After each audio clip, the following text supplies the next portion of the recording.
Now I spoke about Krishna. Radha herself is not simply a shepherdess. She is actually Goddess Lakshmi. She is Goddess Lakshmi who came in a form in order to be with Vishnu again in his form as Krishna. Radha is actually the supreme goddess of power and love, but we will come to that soon. So she's a very great being, and she's not understood well in the world because people didn't understand the great power and magnitude that she brought to her incarnation on the earth plane. So I just want to say again that you can see that this path is practical for human life. A path of bliss, ecstasy, and joy. We need this. In the midst of human life, where you have financial issues, relationship issues, health issues, then happiness and sorrow goes up and down and up and down. If we can live in a state of bliss, ecstasy, and joy continually, that in itself is the greatest blessing. To do that through love, music, and dance, these are the greatest expressions of joy. And Radha and Krishna actually embody unconditional love, which is something that's really not known to human beings. Usually our love is conditional, and we only give love when we get something. But for Radha, there was only Krishna.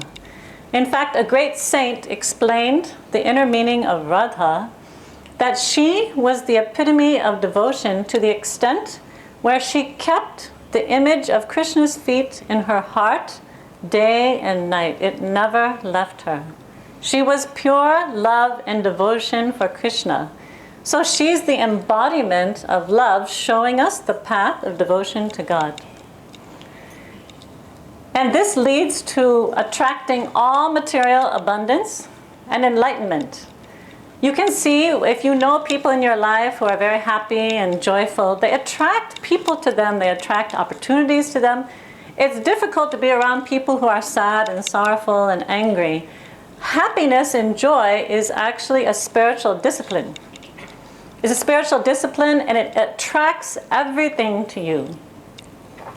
Radha and Krishna, because these two beings embody the material power of Vishnu, then when you get into their consciousness and focus on them and connect with these archetypes, they enter you with their bliss, ecstasy, and joy. You connect with them through love, music, and dance, and they directly transfer to you their power to create infinite material abundance, because that is Vishnu's energy.